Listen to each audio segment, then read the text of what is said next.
nandiyan na po pala kayo. Nakapagluto na po ako ng kanin. Nainit ko na rin po ang ulam na niluto ni Lolo. Wala pa po si Lolo eh. Sabi niya, pupunta lang po siya sa Ibayo kasi may kukunin siya kay Mang Paldo. Nay? Ano pong nangyari sa inyo? Bakit po puro kayo sugat at puro dugo ang damit niyo? Anak, madali ka. Kumuha ka ng ilang mga gamit mo. Yung kaya mo lang dalhin. Ilagay mo sa bag mo, ha? Kailangan na natin umalis ngayon. Ha? Po? Bakit po, Nay? Ano po ang nangyayari? Bakit po tayo aalis? Wala ba po si Lolo eh? Di po ba natin siya isasama? Susunod na lang ang lolo mo sa atin. Kailangan na natin mauna umalis dito. Saan po tayo pupunta? Huwag ka na maraming tanong. Magaya ka na. Opo, Nay. Pagkatapos magayak ni Corina, dali-dali siyang hinatak ng ina palabas ng bahay. Kaliwat kanan ng lingon ni Nanay Carmen bago sila umalis. Habang naglalakad ng mabilis ang mag-ina, ay palingon-lingon pa ang ginang sa pinanggalingan para siguruhin na walang nakasunod sa kanila. Takang-taka naman si Corinne sa naging pasya ng kanyang ina. Humihingal na siya sa paglalakad at napapatakbo na rin para makasabay sa malalaking hakbang ng kanyang ina. Nay, ano po ang nangyayari? Bakit po tayo umalis sa bahay? Si Lolo po, naiwan natin. Huwag ka na magtanong. Kailangan natin makalayo dito. Hindi tayo dapat maabutan ng mga tao. Papatayin nila tayo. Po? Bakit po? May nagawa po ba kayo? Kaya sila nagalit? Takbo na ako rin. Huwag ka lilingon sa likod. Tumakbo ka lang hanggat kaya mo, ha? Makinig ka kay nanay, anak. Ililigtas kita. Hindi ako papayag na mapatay nila tayo. Nandiyan na sila. Naririnig ko na ang mga yabag nilang hinahabol tayo. Bilis pa, anak. Bilisan mo pang tumakbo. Nay! Ang bago po! Ang sakit! Tumama sa bato! Tayo na, anak. Nandiyan na sila. Hindi nila tayo pwedeng maabutan dito. Wala silang awa. Siguradong papatayin nila tayo. Dahil sa takot mula sa mga sinasabi ng kanyang ina, nilingon ni Corinne ang kanilang pinanggalingan. Lalo siyang nilukob ng takot nang makita ang taong bayan na may dalang sulo. Sumisigaw sa galit ang mga ito. Hinahanap sila at gustong patayin. Naghiwa-hiwalay ang mga tao para mapalibutan ang lugar. Nanginginig na sa takot si Corina at napahawak sa braso ng kanyang ina. Nay, bakit po sila nagagalit? Ano po bang nagawa natin? Bakit nila tayo papatayin? Masasama ang mga tao ko rin. Hindi ka dapat magtiwala sa kanila. Hindi tayo tanggap na lipunan kahit magpakabuti tayo. Ang tingin sa atin ng mga tao, halimaw. Kahit kailan, hindi nila matatanggap ang mga kagaya nating aswang. Kaya tumayo ka na, anak. Tumayo ka na. Kailangan natin makaalis sa lugar na to. Si Lolo po, Nay. Hindi pa po nakakauwi. Baka po patayin silang mga tao. Mahingan po natin si Lolo. Nay. Kaya ng lolo mo na humabol sa atin. Kailangan natin makaalis bago pa tayo maabutan ng mga tao. Tayo na ko rin. Tayo! Takbo, anak! Takbo! Kahit iniinda ni Corinne ang masakit niyang paa, binilisan niya ang kanyang pagtakbo. Pinilit niyang sabayan ng malalaking hakbang ng ina. Halos kinakaladkad na siya ni Nanay Carmen para lang mapadali ang kanilang pagtakas. Lalong napapabagal ang pagtakbo ni Corina dahil hindi na niya maaninag ang madilim na damuhan na kanilang binabagtas. Lumalabo rin ang kanyang paningin dahil sa mga luhang namumuo sa kanyang mga mata. Dahil sa takot ay napapalakas ang kanyang pag-iyak na kaagad namang sinaway ng ina. Maya-maya'y napahinto si Nanay Carmen at tinignan ang paligid. Bahagya siyang napatras nang makitang kumalat na ang mga tao sa lugar. Kitang-kita nila ang mga hawak nilang nagliliyab na sulo. Napaliligiran na nila tayo. Anong gagawin natin? Nay, lumalapit na po sila sa atin. Ano pong gagawin natin? Anak, makinig ka ha. Alam mo naman ang gubat, di ba? Kabisado mo na, di ba? Po, Malinaw na ang paningin mo sa dilim, hindi ba anak? opo, Nay. Natutunan ko po dahil sa mga turo niyo ni Lolo sa akin. Magaling, mahusay kang bata. Ang lolo mo dadaan sa gubat para sunduin tayo. Natatandaan mo ba kung saan tayo lagi nanghuhuli ng mga hayop sa gubat? Opo, Nay. Doon dadaan ang lolo mo. Puntahan mo siya. Salubungin mo. Naiintindihan mo ba? Sige na, tumakbo ka na sa gubat, anak. Ililigaw ko ang mga tao. Sa ilog, kung saan tayo umiinom pagkatapos nating kumain ng mga hayop sa gubat. Doon tayo magkikita. Sabihin mo sa lolo mo, ha? Nay, hindi ko po kayo iiwan. Sabay na po tayong salubuhin si Lolo. Ayoko iwan kayo dito, Nay. Kailangan mong umalis, anak. Dahil kung hindi tayo maghihiwalay ng daan, maaabutan tayo. Pareho tayo mamamatay dito. Naiintindihan mo ba? Sige na, tumakbo ka na sa gubat. Biglang napatras si Corinne nang magalit sa kanya ang ina. Namula ang mga mata nito at humaba ang matulis na pangil. Itinulak pa siya ng kanyang ina pagkatapos ay galit na umatungal para itaboy siya. Dahil sa atungal ni Nanay Carmen ay nakuha niya ang atensyon ng mga taong naghahanap sa kanila. Lalong natakot si Corinne kaya mabilis na tumakbo papunta sa gubat. Inisip niyang kailangang makita niya kagad ang kanyang lolo para mailigtas nila ang kanyang ina. Habang tumatakbo'y naririnig pa niya ang sigawan ng mga tao. Habang parang mabangis na hayop kung tugisin ang kanyang ina. Napahinto siya sa pagtakbo at nilingon sila. Kitang-kita niyang nasaan yung malaking aso na ang kanyang ina at mabilis na tumatakbo. Nagpapahabol ito sa mga tao. Pilit inilalayo ng kanyang ina ang galit ng mga tao para hindi masundan si Corinne. Pinagbabato naman nila si Nanay Carmen ng mga nag-aapoy nilang armas. Binalot yun na tela na isinausaw sa gas at saka sinindihan ng apoy. Ang ibang lalaki may dalang mahahabang latigo na gawa sa buntot pagi. Inihahagupit nila yun sa damo habang hinahabol ang ina ni Corinne. Napaiyak na ang bata dahil sa ginagawa ng mga tao sa kanyang ina. Maya-maya'y napaligiran na nila si Nanay Carmen. Dinig na dinig ni Corinne ang malakas na atungal ng kanyang ina habang salitang pinaghahagupit ng mga lalaki gamit ang kanilang latigo.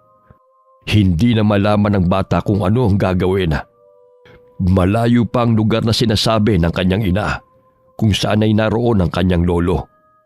Kaya naisip na lamang niyang balikan si Nanay Carmen at pakiusapan ng mga tao na huwag itong saktan.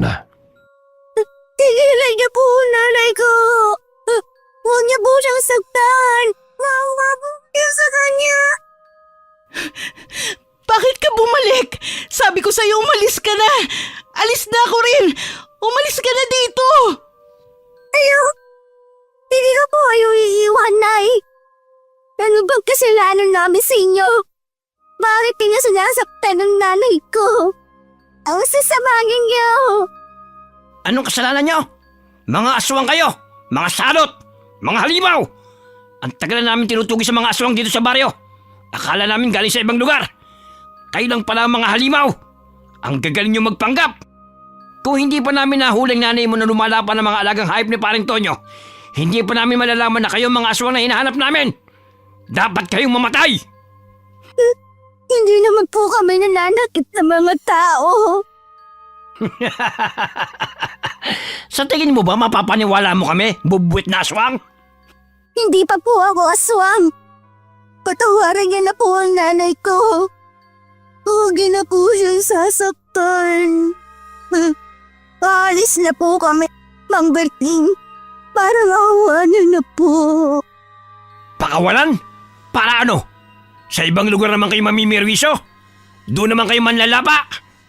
Ang mga halimaw na kagaya nyo ay hindi na dapat binubuhay. Mga salot! Mga kasama, itali na natin sila at sunugin natin ang buhay! Opo! Maawa po kayo sa amin! Mga walang iya kayo! Kayo mga halimaw! Mamamatay tao! Aswang lang ang pinapatay namin, Carmen. Pasensya na lang tayo. Pero mas poprotektahan namin ang aming pamilya kaysa sa palayain kayo. Mga walang puso! Kayo ang mga halimaw! Hindi naman kami kumakain ng tao! Marami pang aswang na mas masahol sa ugali ninyo! Pero hindi ninyo mahuli-huli! Kami na nananahimik! Kami ang tinutugis ninyo! Mga walang utang na loob! Makailang beses ko kayong iniligtas sa aswang na kumakain ng tao! Pero ngayon, ito ang igaganti nyo sa amin! Hindi naman namin sinabing ipagtanggol mo kami, Carmen. Kaya naman namin ipagtanggol ang mga sarili namin. Pero ibang usapan kapag nakahuli ng aswang. Ang aswang ay halimaw. Kaya dapat lang na mamatay ang lahat ng mga kauri mo. Uubusin namin kayong lahat. Kahit ang mga paslit na kagaya ng anak mo, susunugin din namin ang buhay. Mga hayop kayo! Huwag ninyo idamay ang anak ko! Wala siyang kasalanan! Inosente siya! Pakawalan niyo siya! Ako na lang ang saktan niyo! Huwag niyo idamay si Corinne! Anak! Tumakas ka na! Umalis ka na dito! Nay, hindi ko iiwan. Ayoko po. Dito lang po ako sa tabi ninyo. Paano na ako kapag wala ka? Huwag niyo po akong iwan. Parang awa niyo na po, Mang Berting. Hindi na po kami uulit sa kasalanan namin. Patawarin niyo na po ang nanay ko. Paalis na lang po kami para po hindi na kayo magalit at matakot sa amin. Para maawa niyo na po. Bata, kapag pinairal namin ang awa sa mga agaya nyo, bukas makalawa, babalik lang kayo sa dati at mas masahol pa. Baka pati ang mga bata dito sa aming lugar ay lapain nyo na rin. Mas mainam nang mamatay kayo para masigurong kaligtasan ng buong bayan. Higpitan ang tali sa kanila. Ihanda ang gasolina at posporo. Sindihan ang dalawang yan. Nag-iyakan na sa takot ang mag-ina nang buhusan sila ng gasolina. At ang natira pa sa galon ay ibinuhos sa lupa, palibot sa kanila. Lalong umatungol sa galit ang kanyang ina. Pilit itong kumakawala sa pagkakagapos habang umiiyak. Pero masyadong mahigpit ang pagkakatali sa kanya, kaya hindi siya makawala. Dahil doon ay wala nang ibang naisip na gawin si Nanay Carmen para iligtas ang kanyang anak, kundi ang iluwan niya ang hiyas ng pagkaaswanga para isalin sa bata. Dali-dali niya itong ginawa bago pasindihan ng mga tao ang gasolina. Umatungal siya sa sakit, kaya't napatras sa mga tao sa takot na baka makawala ito at lapain sila. Matapos namang mailuwa ni Nanay Carmen ang itim na hiyas, ipinasubo niya yun sa anak. Pagkatapos ay pilit niyang kinakagat ang tali ni Corinne gamit ang kanyang mga pangil. Nang maputol yun ay sa kanya itinaboy ang bata palayo. Umiiyak naman si Corinne at ayaw sundin ang ina dahil ayaw niya itong mamatay. Maya-maya'y nakita nilang unti-unti nang kumakalat ang apoy. Pagkatapos ay mabilis itong naglagablab palapit sa kanila. Pilit niyang itinutulak ang bata palayo. Hanggang sa maya-maya ay may isang mabangis na malaking aso ang mabilis na dumating.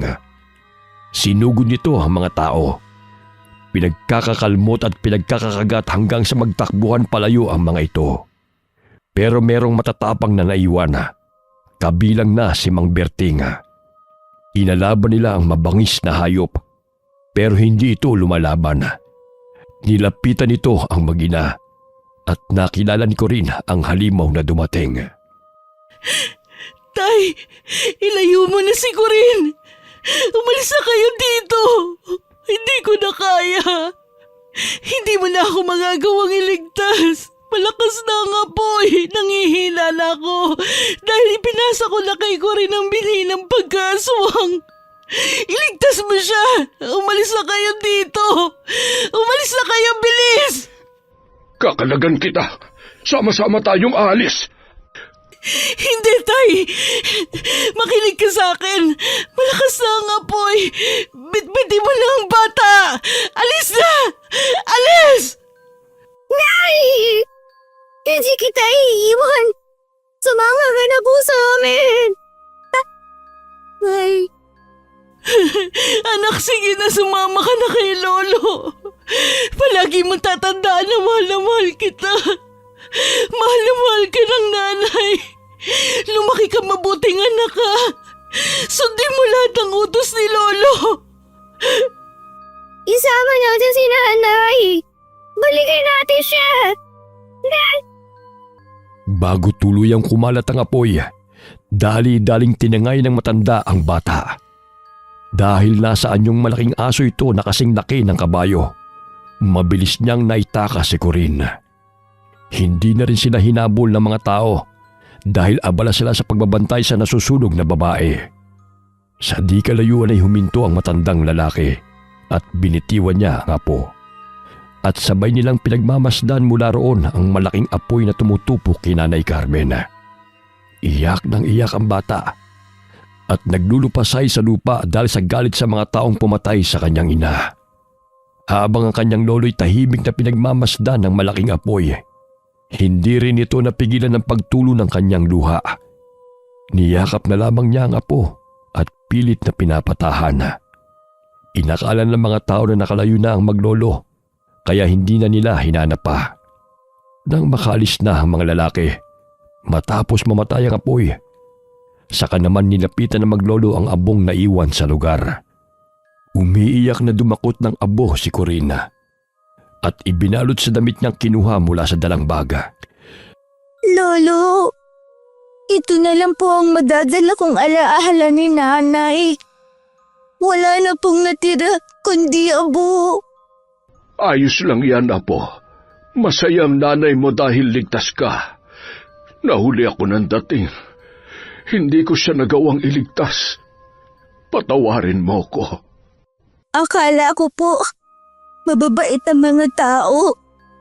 Pero, mas halibaw po sila sa atin, Lolo. Lahat ng nilalang ay may taglay na pagkahalimaw sa kanilang puso. Hindi natin sila masisisi kung umiral yon sa kanila dahil sa galit. Ang mahalaga, nabubuhay tayong mabuti. Kailangan na nating umalis. Hindi tayo pwede magtagal dito. Saan po tayo pupunta, Lolo? Sa kabilang bayan, maghahanap tayo na matutuluyan doon.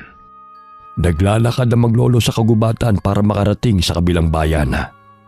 May mga sandaling nagaan yung hayop ang matanda at isinasakay niya sa likod ang apo para mapabilis sila sa paglalakad. Pupunta sila sa kaibigan ni Lolo Carding na si Lola Yoli. Kaibigan niya ito mula pa sa elementarya. Ang matandang babae kaisa-isang nagtatago ng lihim ng pagkatao ng kanilang pamilya. Noong nasa high school pa sila, ay nagawang iligtas ni Lolo Carding si Lola Yoli mula sa pananalakay ng mga aswang. Kaya nagkaroon ito ng utang na loob sa matanda. Alam niyang hindi siya matatanggihan ito sa panahong kailangan niya ng tulong. Nang dumating sila sa bahay ni Lola Yoli, kaagad silang tinanggap ng matandang babae. Napakalupit naman ng sinapit ninyong maglolo. Kaawa-awa ang batang ito. Napakaaga niyang naulila sa magulang. Pasensya ka na, Yoli, kung magiging pabigat kami maglolo sa inyo. Pero ikaw na lamang ang malalapitan ko. Alam ko, Carding. Hindi ko naman kayo'y tinataboy. Malawak ang lupain namin dito. Pwede kayo magtayo ng barong-barong ninyo maglolo. Sasamahan ko kayo sa bandang itaas. Malapit yun sa gubat. Kailangan medyo tago ang lugar na titirhan ninyo para hindi kayo pansinin ng mga tao. Isa pa sa gubat, pwede kayong mangaso ng mga hayop para may pagkain kayo. Maraming salamat, Yoli. Malaking tulong ang ginawa mong ito sa amin. Tatanawin ko itong malaking utang na loob. Ako ang may malaking utang na loob sa'yo. Ibinabalik ko lang ngayon. Tignan mo tong apo mo. Putlang-putla. Mukhang napagod ng husto sa paglalakad ninyo sa gubat. Napakagandang bata nito. Ingatan mo siya. Oo, pangangalagaan ko siya. Siya na lamang ang naiwan sa akin. Pasensya ka na sa mga tao, Karding. Huwag ka sanang magtanim ng sama ng loob o galit sa kanila. Oo, alam ko. Naiintindihan ko ang mga tao sa ginawa nila. Hindi ko sila masisisi. Hindi po kayo nagagalit sa kanila, Lolo. Inatay po nila si nanay. Huwag kang magtatanim ng galit, Apo. Kapag pinuno mo ng galit ang puso mo, hindi ka na magiging mabuting nilalang. Hayaan mo silang maging masama kung yun ang gusto nila. Pero ikaw, hindi ka dapat maging kagaya nila. Corinne, Apo, alam ko may galit ka sa mga tao dahil sa pagpatay nila sa nanay mo. Pero kailangan mong matutong magpatawad. Hindi lahat ng tao masama. Meron ding mabubuti. Kagaya po ninyo, Lola. Pero ang mga taong pumatay sa nanay ko, masasama po sila. Galit po ako sa kanila. Galit po ako. Apo, hindi dapat ganyan. Huwag ganyan. Kung magtatanim ka ng galit, hindi magiging masaya nanay mo kung nasaan man siya naroroon. Sa ngayon hindi mo siya masisisi, Karding. Sariwa pa sa kanya ang mga nangyari. Napupuno pa ng galit ang puso niya. Hayaan mo. Darating din ang araw matututunan din niya magpatawad. Sa gitna ng kanilang usapan ay sumingit ang anak ni Lola Yoli. Sinabi nitong handa na ang silid na tutuluyan ng maglolo. Kaya sinabihan na ng matandang babae na magpahinga muna sina Lolo Karding at Corina. Kinabukasan, sinamahan ni Lola Yoli at ang anak niyang lalaki ang maglolo na pumunta sa lupang sinasabi niya para doon ay gagawa ng kubo para sa kanila. Halos 1 linggo din nilang pinagtulungang buuin ang kubo na tutuluyan ng maglolo. Tuwang-tuwa sila ng mabuo na ito. Binigyan din sila ni Lola Yoli ng tagi-isang pares ng mga alaga nilang hayop para magsimula silang magparami. Alam kasi ng matandang babae na sariwang karne ang kinakain ng mga aswang. Kaya kailangan nilang mag-alaga ng hayop para hindi sila magutom. Sa oras na magutom sila, ay tiyak na maghahanap sila ng pagkain at matututunan ng lumayo. Doon nagsisimula ang pambibiktima ng mga aswang sa mga tao. Ito ang bagay na iniiwasan ni Lola Yoli. Dahil ang kanilang lugar ay tahimik at hindi sinasalakay ng mga aswang. 1 linggo na ang nakalipas. Palaging naiiwan si Corinne sa kanilang kubo sa tuwing nangangaso si Lolo Karding sa gubat. Dahil sa inip niya, lumabas siya ng kubo at inaliw ang sarili sa pagkipaglaro sa mga alaga nilang hayop. Maya-maya'y napatingala siya sa langit at nakita ang magandang buwan. Bakit kaya ganun ang buwan? Parang kakaiba. Ayoko nang titigan para akong lalagnatin. Biglang sumama ang pakiramdam ko. Apo, bakit nasa labas ka? Inaantay ko po kayo, Lolo. Ganoon ba? Nagugutom ka na ba? Halika na sa loob. Marami-rami ang nahuli kong hayop ngayon. Pakukuluan ko sa tubig ang iba, tapos yung iba, patutuyuin ko sa init ng araw para marami tayong imbak na pagkain. Lolo, bakit po minsan ang buwan ay kakaiba? Paanong kakaiba? Hindi ko po alam. Kanina po kasi pagtingin ko, sumama po ang pakiramdam ko. Lumapit ka nga sa akin. Patingin nga ako. Nilalagnat ka ba? Ay, Sus Mariosep. Bakit po, Lolo? May sakit po ba ako? Ang mga mata mo, namumula na. Po? Bakit po? Mukhang umiepekto na ang binhi ng aswang na isinalin sa iyo ng nanay mo. Halika, doon tayo sa may haligi. Lolo, bakit po? Ano pong gagawin ninyo sa lubid na yan? Kailangan kitang itali, Apo. Tiisin mo lamang ha. Nagsasaaswang ka na. Dahil bago pa lamang yan, marami kang mararamdaman na kakaiba sa katawan mo. Masakit, mainit, gutom, uhaw. Sa dami, hindi mo alam kung ano ang gagawin. Magwawala ka at gugustuhin mong tumakas. Pero sa oras na mawala ka sa sarili, baka kung saan ka makarating at kung ano ang magawa mo. Delikado yon, kaya kailangan kitang itali. Magiging aswang na rin po ako, kagaya ninyo, Lolo? Oo po, pero paunti-unti lang ang pagsasaaswang na mangyayari sa iyo, hanggang sa matanggap na ng katawan mo at magamay ang pagbabago mo ng anyo. Kapag kaya mo nang kontrolin, pwede na kitang hindi talian. Pero sa ngayon, para sa iyong kaligtasan, kailangan ay nakatali ka lamang. Sige po, Lolo. Gustong-gusto ko na pong maging aswang kagaya po ninyo ni Nanay. Kung ako lang, hindi ko gugustuhin na matulad ka sa amin, para hindi ka na masasaktan ng mga tao. Pero ipinamana sa iyo ng nanay mo ang binhi, kaya wala na akong magagawa pa. Ayoko pong maging tao, Lolo. Masasama ang mga tao. Mga halimaw sila. Pinatay nila si Nanay. Galit ako sa kanila. Galit ka pa rin sa kanila? Kahit na sinabi kong hindi ka dapat magtanim ng galit? Palagi ko pong napapanaginipan ng pagkamatay ni Nanay. Nagmamakaawa kami sa kanila pero hindi sila kunik. Nakakatakot ang mga galit nilang mga mata. Gustong-gusto kaming sunugin. Galit ako sa kanila. Hindi ko makakalimutan ang sigaw at tiyak ni Nanay habang nasusunog. Ang abo na lang niyang tanging alaalang nakuha ko mula sa kanyang labi. Paano ko sila mapapatawad? Gusto ko nang maging aswang. Bakit gusto mong maging aswang ko rin? Balak mo bang maghiganti sa mga yon? Opo, Lolo. Ipaghihiganti ko po si Nanay. Mali. Hindi tama ang nasa isip mong yan. Kung ganyan lang ang plano mo, mas mabuti pang patayin na lamang kita. Papatayin mo ako, Lolo.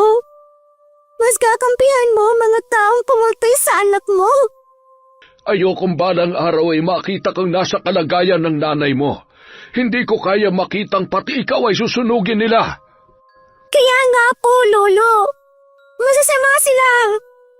Kung nagagawa nilang patayin tayo na hindi man lang nila totoo, bakit hindi natin sila patayin din? Dahil sa mga sinabi ni Corina, nakatanggap siya ng malakas na sampal mula sa kanyang lolo. Ito ang unang beses na sinaktan niya ito. Umiyak ng umiyak ang bata. Dahil sa ginawa ng matanda ay nagtanim na rin siya ng galit. Hindi niya maintindihan kung bakit mas kinakampihan ng lolo niya ang mga taong pumatay sa kanyang ina. Tumitig na lamang si Corinne sa buwan na nakikita niya mula sa labas ng bintana.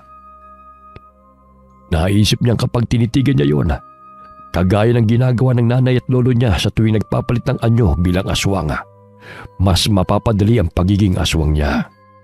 Hindi nagtagal, nakaramdam na rin siya ng mga kakaibang pakiramdam. Namilipit siya dahil sa sakit ng kanyang tiyan. Kumakalam ito na para bang may kung ano sa loob na hinahalukay ang kanyang bituka. Nakakaramdam din siya ng matinding gutom at uhaw. Pagkain. Lolo, nagugutom po ako. Gusto ko pong kumain. Heto, kainin mo itong atay ng bago kong huling baboy sa gubat. Ayoko po niyan, Lolo. Ayoko ng nilagang karne. Hindi mabango. Gusto ko po ng sariwa. Yung buhay pa. Gusto kong ako ang pumatay sa kanya. Hindi. Hindi ko hahayaan na pumatay ka, kahit hayop pa yan. Ayokong kumain ka ng sariwang karne. Hindi ka dapat masanay sa ganoon. Sanayin mo ang sarili mo sa nilagang karne para hindi ka matakam sa hilaw. Ito ang kainin mo. Ayoko! Ayoko niyan! Gusto ko ng buhay. Ako ang papatay sa kanya gamit ang matutulis kong kuko. Nanlilisik ang mga mata ni Corina at nagawa pa niyang kalmutin ang kanyang lolo. Nagalit ang matanda at nasampal na naman siya sa pisngi. Namaluktot si Corinne sa sulok habang umiiyak. Tiniis niyang masakit na sikmura dahil sa kumakalam na tiyana. Buong gabi siyang namimilipit sa sakit ng tiyana. Umiiyak siya at paulit-ulit na tinatawag ang kanyang ina. Hanggang sa sumapit ang umaga. Hinang-hina ang kanyang katawan. Naaamoy niya ang niluluto ng kanyang lolo. Pamilyar na sa kanyang mabangong amoy ng nilagang karne. Dahil palaging yun ang kanilang kinakain. Lolo, ang bango po ng niluluto niyo ngayon. Gusto mo na uli ang nilagang karne? Opo, nagugutom po ako. Mukhang natapos na ang pagkalam ng tiyan mo sa sariwang karne. Kakalagan na kita sa pagkakatali.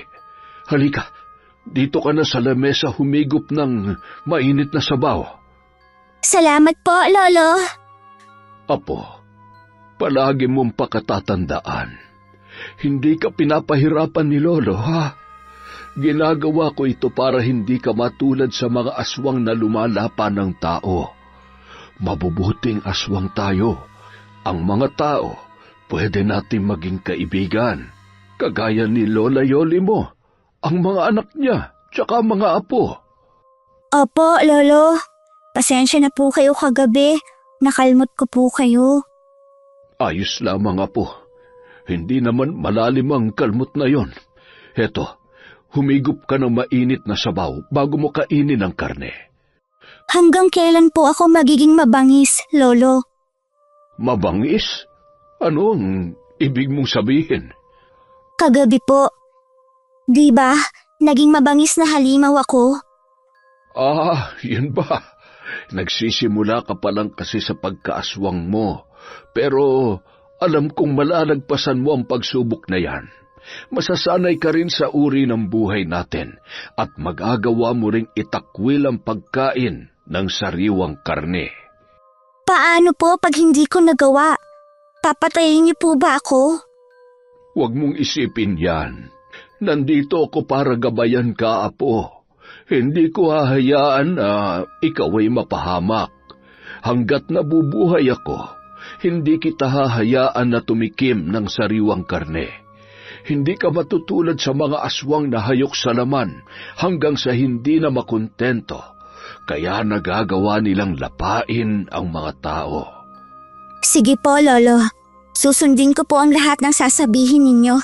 Kahit mahirap po, hindi ako titikim ng sariwang karne. Ganyan. Tama yan. Sige, kumain ka na, apo. Kagabi pa walang laman yan tiyan mo. Pero dahan-dahan lamang sa pagkain, ha? Baka ikaw ay mabigla. Opo, Lolo. Masarap po kasi ang karne kahit nilaga lang. Oo, masarap talaga yan. Tuwing bilog ang buwan, itinatali ni Lolo Carding ang dalawang paa ni Corina para hindi makatakas. Habang lumilipas ang araw, pinatunayan ni Corinne sa kanyang lolo na hindi na siya naaakit at natatakam sa sariwang laman. Unti-unting naranasan ng bata ang ikalawang antas ng pagsasaswanga, ang pagpapalit ng anyo. Mas nahirapan siya rito kaysa sa una dahil binabanat ang kanyang katawan at mga buto. Dahil lumalabas ang kanyang pangil at matutulis na kuko. Humahaba na rin ang kanyang dila at naglalabas ng malalapot na laway. Kitang-kita ni Lolo Carding ang paghihirap ng kanyang apo. Kaya ibinigay niya ang langis na ginagamit nila para maibsan ang sakit sa tuwing nagpapalit ng anyo. Nanginginig ang kamay ng bata nang kunin ang langis na nasa garapon. Kahit nanlalambot ang katawan, ay inihaplos niya yon sa buong katawan. Nakatulong ang langis sa pagbawas ng sakit habang siya ay nag-iiba ng anyo. Nakatulong din ang pagtitig niya sa buwan. Pakiramdam niya ay nababalutan siya ng kapangyarihan. Kaya pagkatapos na magpalit ng anyo bilang isang munting asong gubat, ay bumalik agad ang kanyang lakas. Sa kauna-unahang pagkakataon, ay nagpakawala siya ng malakas na alulong habang nakatingala sa buwan. Bumalik din ang kanyang anyo bago pa sumapit ang umaga. Kagaya ng dati niyang ginagawa, naghahanap siya ng pagkain. Palagi namang may mainit na sabaw sa kusina na inihanda ng kanyang lolo. Sarap na sarap siya sa paghigop noon nang pumasok sa kubo ang matanda. Kumakain ka na pala, Apo. Gutom na gutom ka na naman. Dahan-dahan lang sa paghigop ng sabaw. Mainit yan. Saan po kayo galing, Lolo? Sa likod, nagpakain ako ng mga alaga nating hayop. Lolo, Ano yon? kapag nasa aswang po kayong anyo, bakit po hindi ninyo kinakain ng mga alaga nating hayop? Dahil ayoko. Saka sa tagal na panahon nang hindi ako tumitikim ng sariwang karne, hindi ko na hinahanap yon. Mas gusto kong kinakain natin yan.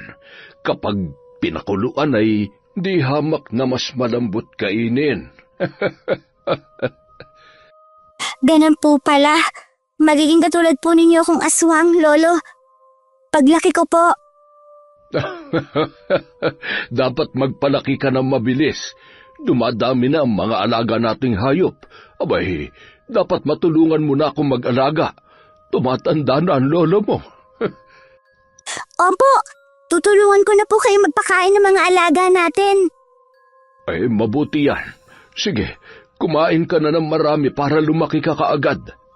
Unti-unting nagamay ni Corinne ang pagkaaswang niya.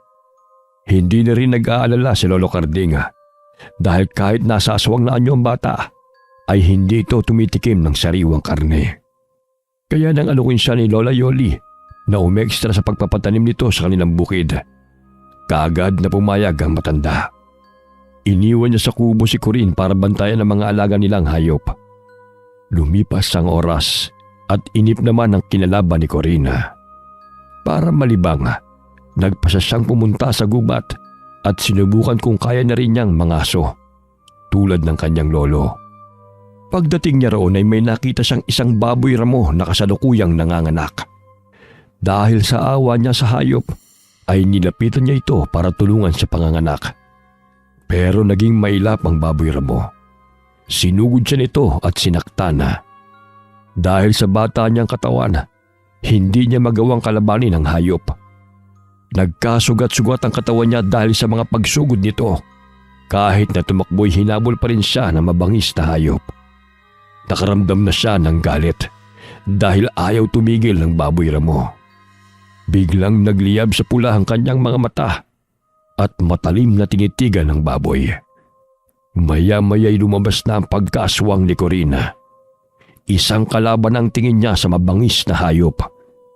Naglabasan ang kanyang pangil at mahahabang kuko. Pagkatapos ay sinugod niya ang baboy ramo. Pinagsasasaksak niya ito gamit ang kanyang matutulis na kuko hanggang sa bumagsak sa lupa ang mabangis na hayop. Nagtalsikan pa ang dugo nito sa katawan at mukha ni Corinne. Nalasahan niya ang malansang dugo ng baboy ramo nang tumama sa kanyang bibig. Lalong pumula ang kanyang mga mata dahil sa kakaibang nalasahan. Tumulo ang malapot niyang laway nang tignan niyang nakahandusay na hayop sa kanyang harapan. Hindi na niya napigilan ang sariling lapain ito. Para siyang sabik sa pagkain. Sarap na sarap siyang inubos ang laman loob ng baboy ramo. Pati na rin ang big nitong hindi na nagawang isilang. Nang mabusog si Corinne ay saka siya bumalik sa wisyo. Gulat na gulat siya sa kanyang nagawa. Sa sobrang takot ay halos hindi na siya makatakbo. Nanginginig ang mga kamay at tuhod. Umiiyak siyang umuwi at naabutan niya si Lolo Carding na nasa labas ng bahay. Corinne? Oh, ano nangyari sa iyo? Bakit ganyan ang itsura mo? Puro ka dugo. Ano nangyari? Saan ka nang galing? Lolo, yung baboy po kasi. Natake po niya ako. Nagpunta ka sa gubat? Bakit? Gusto ko lang pong subukan manghuli ng hayop. Gaya po ng ginagawa niyo. Hindi mo dapat ginagawa yon. Masyado ka pang bata. Gawa ba ito sa inang mabangis na hayop? Puro kasugat. Anong ginawa mo sa hayop na yon, ha? Corinne, umamin ka. Sinaktan mo ba ang hayop na yon? Sumagot ka! Lolo, Hindi ko po sinasadya. Natakot po ako. Napatay mo ba ang hayop na yon? Opo, Napatay mo lang, hindi ba? Hindi mo naman nilapa. Lolo. Kinain mo? Kinain mo yung hayop? Ha, Corin? Sumagot ka! Hindi na sumagot si Corin dahil mas natakot siya sa galit ng kanyang lolo. Pero dahil sa kanyang pag-iyak, naisip ng matanda na nilapa ni Corin ang hayop na sumalakay sa bata. Halos matumba sa kinatatayuan si Lolo Carding nang makumpirma ito. Namutla siya at halos nahirapan sa paghinga. Kumuha siya ng tubig saka ito ininom para pakalmahin ang sarili. Hindi nagsalita ang matanda. Nagmamadali siyang umalis ng bahay. Pagbalik niya ay may dala na siyang kadenang bakal at may kantado. Lolo, bakit po kayo may dala niyan? Ano pong gagawin niyo? Nakatikim ka na ng sariwang karne, Corin. Hahanap-hanapin mo na yon. Lalo na kapag bilog ang buwan at magsasaaswang ka, hindi kita mapipigilang umalis. Maghahanap ka ng pagkain na magbibigay kasiyahan sa sikmura mo. Hindi ko na po ulitin, Lolo. Patawad na po. Huwag niyo na po akong ikadena, Lolo. Para niyo na pumawak. Ayoko pong makulong lang dito sa bahay, Lolo. Para sa iyo ang ginagawa kong ito, Corin. Kahit labag sa kalooban kong ikadena ka, kailangan kong gawin. Ayokong isang araw ay malaman kong lumalapa ka na ng kung ano-ano o kung sino. Hanggat hindi mo lubusang nakokontrol ang sarili mo, mananatili kang nakakadena. Ayoko po. Sorry po. Hingi na po ako ulit, Lolo. Tiniis ni Lolo Carding ang kanyang apo kahit na umiyak ito at nagmamakaawa. Ilang araw ding nakatali ang isang paa ng bata sa loob ng kubo nila para hindi ito makaalis. Pero ang pagdidisiplina ng matanda ay hindi nakatulong dahil lalong nagtatanim ng galit si Corina. Pati sa kanyang lolo ay may galit na rin siyang nararamdaman. Hanggang isang araw, may ilang manok na nakapasok sa loob ng kanilang kubo dahil naiwan ng kanyang lolo na nakabukas ang pinto. Hinablot niya ang mga yon sa kakinain. Nagrebelde si Corin para ipakita ang galit niya sa matanda. Nag-iwan pa siya ng balahibo at ilang buto ng manok para ipakita sa kanyang lolo ang ginawa. Pero dahil doon, lalo niyang ginalit ang matanda. Hinagupit siya nito ng walis tingting. Bawat hampas nito ay lumalatay sa katawan ng bata. Iyak ng iyak si Corina. Pero sa mga sandaling yon ay hindi na siya humihingi ng tawad sa kanyang lolo. Tinatanggap lamang ng bata ang bawat hampas ng walis tingting, kasabay ng matatalim niyang tingin na ipinupukol niya sa malayo. Napansin pa ng matandang lalaki ang pagkuyom ni Corin ng kanyang kamao. Kaya inihinto nito ang pagpalo sa apo. Mahinahong kinausap ng matanda ang kanyang apo. Nagagalit ka?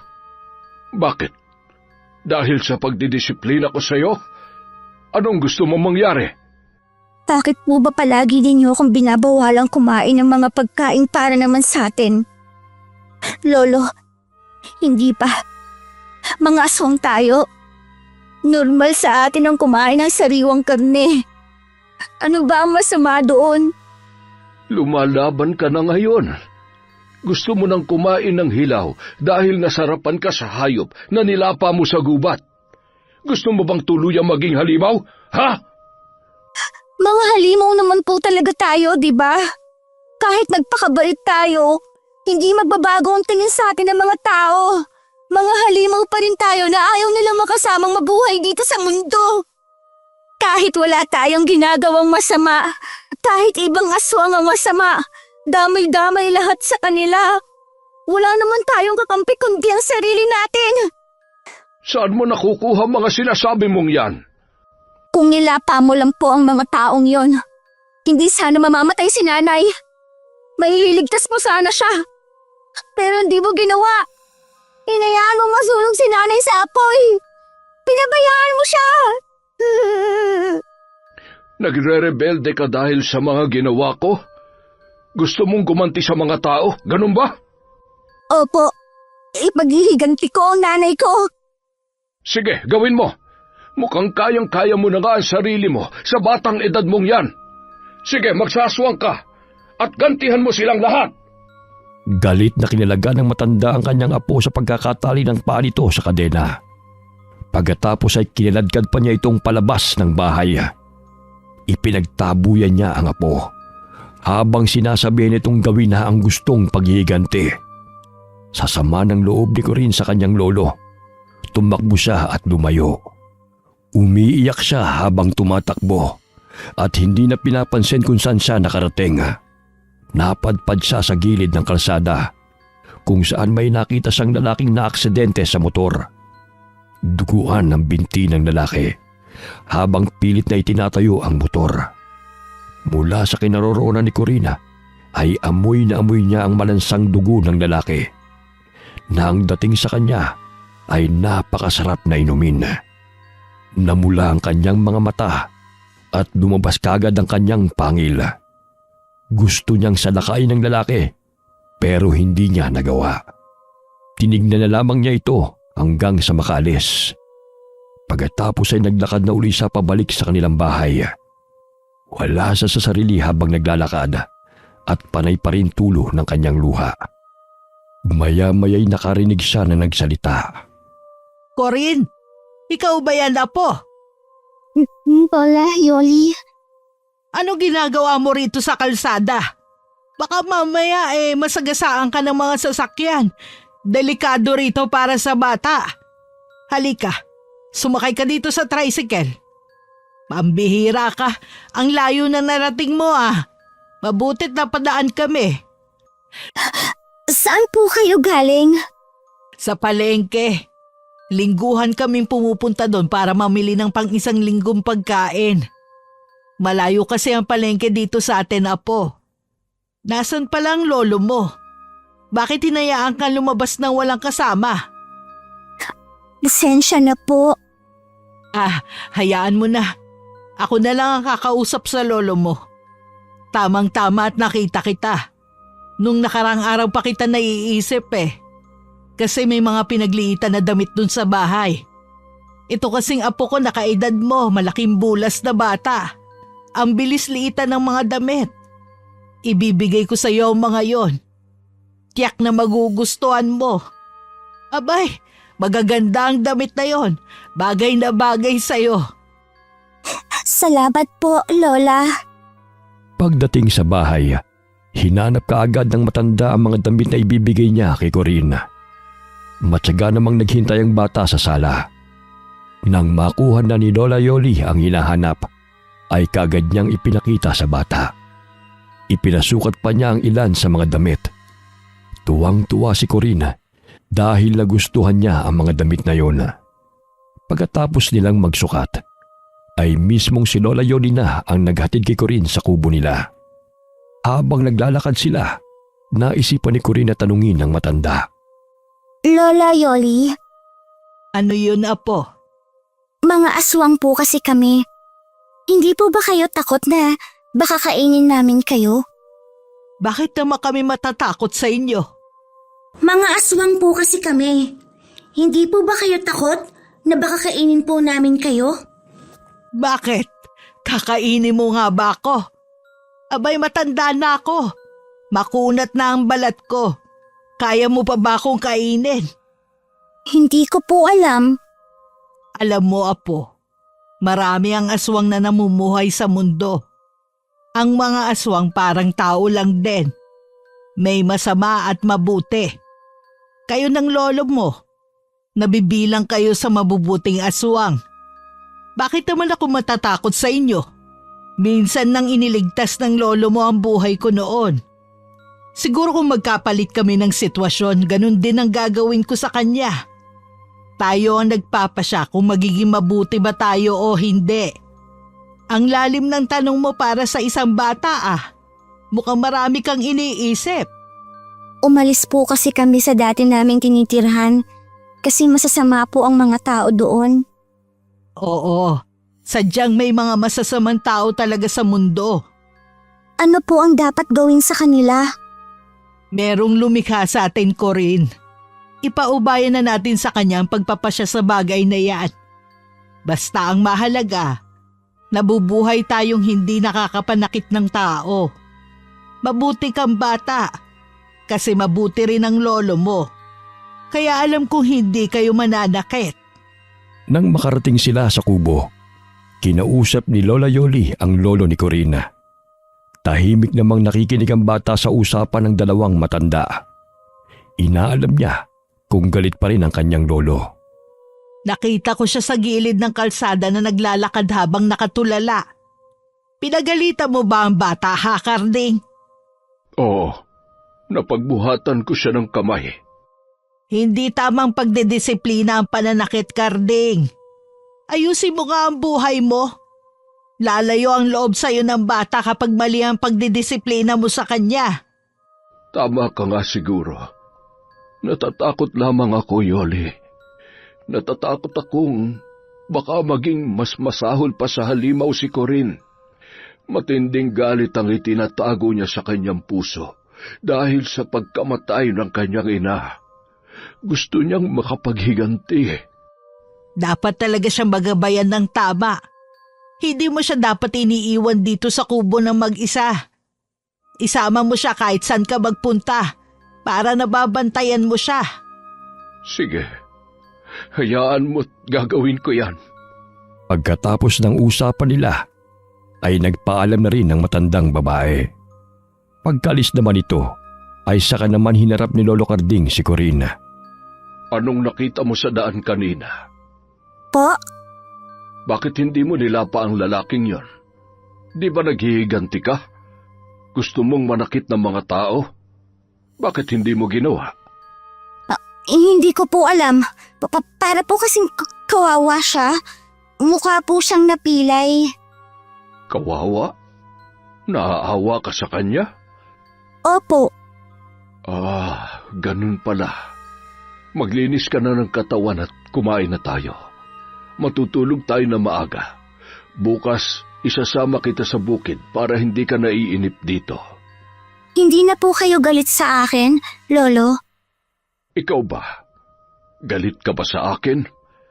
Dahil sinaktan kita? Kanina po. Pero ngayon hindi na. Ako rin. Hindi na ako galit sa iyo, Apo. Lolo! Tama. Huwag ka nang umiyak. Palagi mong isipin na mahal ka ni Lolo, kaya kita dinidisiplina.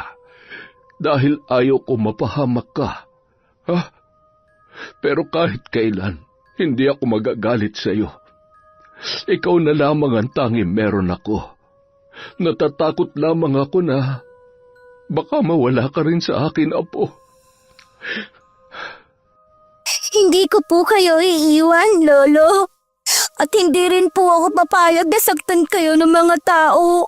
Kagaya ng ginawa nila kay nanay. Ako rin. Ayaw ko rin mangyari yun sa iyo. Kaya hanggat maaari, pilit kitang inilalayo sa tukso. Ayaw ko maging halimaw ka, kagaya ng tingin ng mga tao sa ibang aswang. Kaya dapat, maintindihan mo si Lolo, ha? Opo. Bawat araw na lumipas, palagi nang isinasama ni Lolo Karding ang kanyang apo kahit saan siya magpunta. Nang araw na yun ay sumama sila sa pagpipitas ng mga mais sa taniman ni Lola Yodi. Nalibang din si Corinne sa pamimitas, kaya marami ang naipon nila sa tiklis. Hindi tumatanggap ng bayad na pera si Lolo Karding.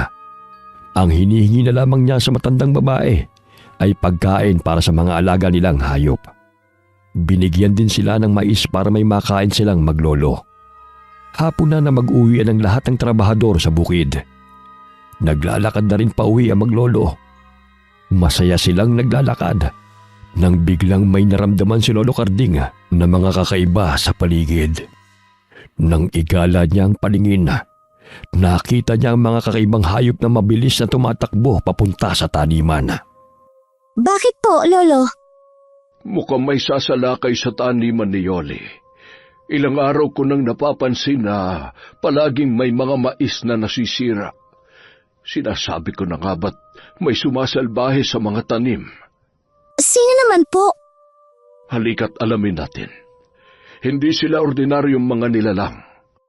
Bukod po ba sa tao, hayop at aswang, may iba pang nabubuhay sa mundo, Lolo? Hindi, Apo. Palagay ko ay mga aswang din ito. Pero mga magnanakaw sila. Halika dito. Magtago tayo dito sa matataas na mais at na mahuli natin sila. Hinintay nilang makalapit ang mga magnanakaw. Maya-maya'y isa-isa nang nagdatingan ng mga hayop na nasa anyong baboy.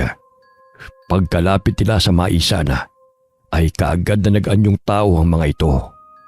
Pinagpipipitas nila ang bunga ng mga mais at isinisilid sa bag na nakasukbit sa kanilang likod. Oo nga, mga aswang din sila. Anong aswang po sila, Lolo? Mga kiwig sila, Apo. Mga aswang na ayaw magbanat ng buto. Ang gusto lang ay magnakaw. Hindi ako papayag na kunin nila ang mga mais ni Oli. Lolo, ano po ang gagawin ninyo? Masyado po silang marami. Baka masaktan lang po kayo. Dumito ka lang. Huwag kang lalabas dito sa pinagtataguan mo, ha? Nanatiling nakatago si Corinne at pinapanood ang gagawin ng kanyang lolo.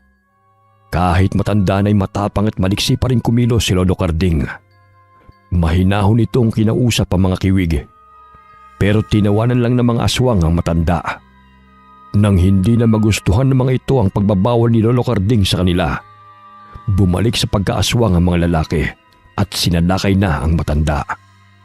Nagpalit naman ng anyo si Lolo Carding bilang bagat. Isang malaking asong gubat na kasing laki ng kalabaw. Nilabanan niya ang mga kiwig, ang mga aswang na nasa anyong baboy ramo. Dahil mas malaki si Lolo Carding sa mga kiwig, hindi niya iniinda ang mga pagsalakay ng mga ito. Hindi naman sinasakta ng matanda ang mga aswang. Sa halip ay tinataboy lamang niya ang mga ito. Galit siyang umaatungal sa mga kiwig habang pilit silang itinataboy. Pero mas nanaig ang galit ng mga baboy ramong aswang. Pinagtulong-tulungan nila ang matanda. Pinagkakagat nila ng sabay-sabay sa iba't ibang parte ng katawan si Lolo Carding hanggang sa maibuwal nila ito. Nakaramdam ng galit si Corinne sa mga kiwig dahil sa pananakit ng mga ito sa kanyang lolo. Nagpalit ng anyo bilang aswang ang bata at saka lumabas sa pinagtataguan. Tigilan niyo ang lolo ko! Sinabi kong huwag kang lalabas doon. Hindi mo sila kaya. Magtago ka na uli, Apo. Umalis na kayo dito, mga magnanakaw na kiwig! Ang sasama na ugali ninyo! Dapat magtrabaho kayo ng patas! Hindi yung kinukuha ninyo ang pananim ng iba! Tama na, Apo. Magtago ka na. Susugod na sila sa'yo. Umalis ka na dito. Takbo na, bilis! Natakot si Corinne nang makita ang ilang mga kiwig na tumatakbong palapit sa kanya. Hindi na niya malaman ang gagawin, pero buo ang isipan niya na lumaban. Kasing laki niya ang mga baboy ramong aswang, kaya naisip niyang kaya niyang tapatan ang lakas ng mga ito. Ikinaskas niya ang unahang paa sa lupa at saka nagbuga ng hangin na pinadaan sa ilong. Sinalubong niya ng matalim na tingin ang mga papalapit na kiwig. Bawat lumalapit ay binabangga niya ang ulo ng mga ito. Pagkatapos ay kinakalmot gamit ang matutulis niyang kuko. Nang masaktan siya ng isa sa mga kalaban, ay lalong nag-igting ang kanyang galit. Mas mabilis siyang sumugod at dinamba ang mga kalaban. Pagkatapos ay pinagkakagat niya ang mga ito. Sinusuwag naman siya ng mga kiwig gamit ang mahaba nilang pangil. Umatungal sa sakit si Corinne. Pero lalo niyang ikinatapang ang bawat sugat na kanyang natatamo. Maya-maya'y lumapit na sa kanya si Lolo Carding. Huwag ninyong gagalawin ang apo ko. Akong makakalaban ninyo. Okay na po kayo, Lolo? Oo naman. Hindi naman umabot sa bituka ko mga atake nila. Pagtulungan natin silang itaboy, Apo. Hindi pwede ang mga magnanakaw na aswang sa lupain ng lola-yoli mo. Opo, Lolo. Nilabanan nila ang mga kiwig hanggang sa umatras sa mga ito. Pagod na pagod ang maglolo sa pakikipaglaban. Pagkaalis ng mga aswang na baboy ramo, ay nagsataw na uli ang maglolo. Nagpahinga sila sandali, Pagkatapos ay naglakad na para makauwi ng bahay. Napadaan sila sa bahay ni Lola Yoli at tinawag sila na matandang babae dahil nag-alala sa sugatang itsura ng dalawa. Oh, bakit ngayon lang kayo nakauwi? Gabing-gabi na. Saan ba kayo pumuntang maglolo? Teka, bakit ganyan ang itsura ninyo? Puro kayo sugat. Yoli, pwede bang sa loob ng bahay mo na kami sermonan? Oo nga pala. Halika, pumasok kayo sa loob at magamot din ang mga sugat ninyo. Ben! Anak! Maglabas ka ng gamot! Gamutin mo ang sugat nila! Huwag na. Hindi naman ito kagaya ng sa inyo na ginagamot. Kaya naming lawayan ito mamaya pag uwi sa bahay. Ano ba ang nangyari ha, Karding? Binilinan kita na pangalagaan mo ang apo mo, pero isinama mo sa basag ulo. Ano ba namang desisyon yan ha, matanda ka? Sinalakay na mga kiwig ang taniman mo ng mais, Yoli. Anong sabi mo? Mabuti at kami ang huling umalis. Kaya pala nasisira ang mga pananim at nauubos ang mga bungay dahil natutunan na nakawin ang mga aswang kapag gabi. Kaya ba ganyan ang itsura ninyo dahil kinalaban niyo sila? Oo. Pero dapat hindi na ninyo sila kinalaban. Mas delikado yun. Hindi naman nila mauubos na nakawin ng mga pananim eh. Ang ikinatatakot ko, malaman nilang may aswang akong tinatago. Pero ngayon tsak na alam na nila dahil kinalaban ninyo sila. Mas malalagay tayo sa peligro. Sa katunayan ang problema ko sa mga magdadakaw ng pananim dati pang nangyayari. Ngayon ko lang nalaman na hindi tao ang may gawa, kundi mga aswang. Kailangan ninyo magtanim ng mga pangontra sa aswang, kagaya ng bawang at kalamansi. Dapat paligiran ninyo ang lupain ng mga halamang yon. Hindi na kayo makakapasok sa taniman kung ganon. Hindi naman kami dadaan sa mga tanim na yon. Sa bungad kami dadaan, kaya hindi kami maaapektuhan. Sige, tutal naman nag-aanihan na. Pasisimulan ko ng pataniman ng mga kalamansi at bawang ang tabi ng mga bakod. Maraming salamat sa ginawa ninyo ha. Pero sa susunod, huwag mo idamay ang bata. Tignan mo, puro na siya sugat. Babae pa naman yan. Napakaloko mong matanda ka. Hindi naman po kasalanan ni Lolo. Ako po ang may gusto na labanan ng mga kiwig. Kasi bugbog sirado na po si Lolo kanina. Ano? Nabugbog siya? Matanda na nga ang lolo mo Mahina na rin ang katawan niya. Oy, hindi pa ako mahina, ha? Hindi nang hihina ang mga aswang. Kapag nasaan yung aswang kami, palagi kami malakas. Sabi mo hindi mo naman kailangan magpaliwadag. Pinakinggan ko lang ang bata. O sige, umuwi na kayo. Bukas wag na muna kayong pumunta sa bukid. Pagalingin niyo muna ang sugat ninyo. Sabihan mo ang mga tao mong huwag na magpapagabi doon. Mas mainam na magsimula sa trabaho na maaga at maaga rin makauwi. Saka sabihin mo palagi magdala ng pangontra sa aswang. Oo na. Salamat uli. Ikaw maliit na binibini. Pagalingin mo agad ang sugat mo ha. Huwag mo lalagyan ng peklat ang balat mo. Hindi magandang tignan. Opo, Lola. Pagka-uwi na maglolo ay naglinis kagad sila ng katawan. Napapayak si Corinne dahil sa hapdi ng sugat niya kapag nababasa ng tubig. Pagkatapos nilang mag-ayos ng sarili, ay saka naman tinuruan ni Lolo Karding ang apo kung paano pagalingin ang sugat. Nag-anyong aswang uli sila at gamit ang dila ay nilawayan nila ang mga sugat sa katawan. Nakaramdam ng ginhawa si Corinne nang malapatan niya ng laway ang kanyang sugat. Doon niya nalaman na ang kanilang laway ay gamot para sa kagaya nilang aswang. Mahimbing na nakatulog si Corinne dahil sa pagod sa maghapong mamimitas ng mga mais. Ilang araw ang lumipas. Maagang nagising ang maglolo. Maaga silang pumunta sa kulungan ng mga alaga para magpakain. Laking gulat nila nang makitang nangalahati ang mga alaga nilang hayop.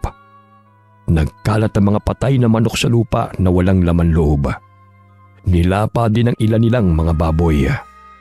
Lolo, sino po ang kumuha nito? Sa palagay ko nalaman na nila kung saan tayo nakatira. Ang ginawa nila ay isang babala sa atin. Yung mga kiwit po kaya ang kumuha nito? Ang sama nila! Kailangan mas doble ang pag-iingat natin, Apo. Mukhang may kaaway na tayo sa lugar na ito. Ano po kaya ang gagawin natin ngayon, Lolo? Mag-alaga na po tayo ng aso kaya. Oh, tama ka. Linisin natin ang mga kalat na ito. Tapos bumaba tayo doon kina Yole. Baka may kilala siya may aso. Humingi tayo ng isa.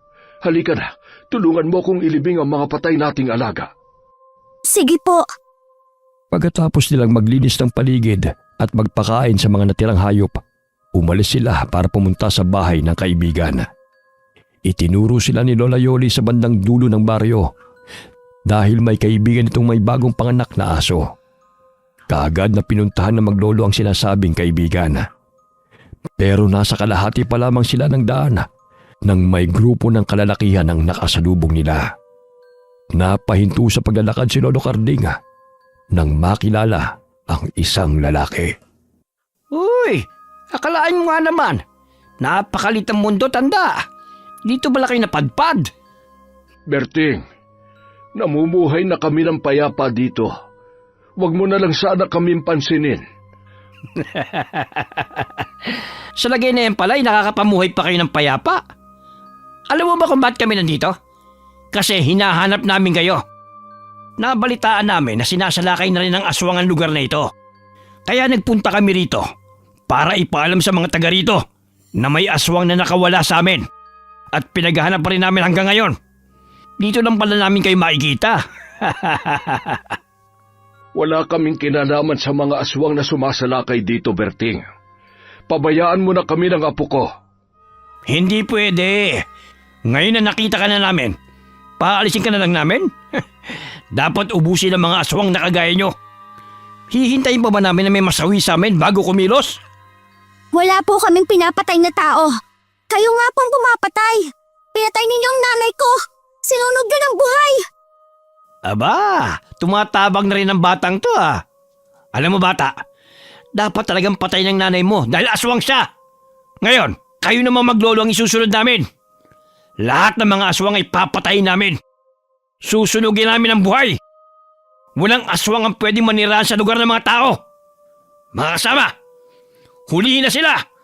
At para may saysay ang kanilang pagkamatay, doon natin sila susunugin sa lugar na pinagsunugan natin sa babaeng aswang na yon. Inilabas ni Mang Berting ang kanyang latigo na buntot pagi at inihampas-hampas pa sa hangin. Pagkatapos ay ngumiti, saka tinignan ng matalim ang maglolo. Naramdaman naman ni Lolo Carding ang galit ng kanyang apo nang humawak ito ng mahigpit sa kanyang braso. Huwag, Apo. Pigilan mo ang galit. Huwag mo siyang patulan. Pero, Lolo, huhulihin po nila tayo. Ang gusto niya ay magpalit talaga tayo ng anyo sa lugar na ito para mahuli niya tayo at hatulan ng kamatayan.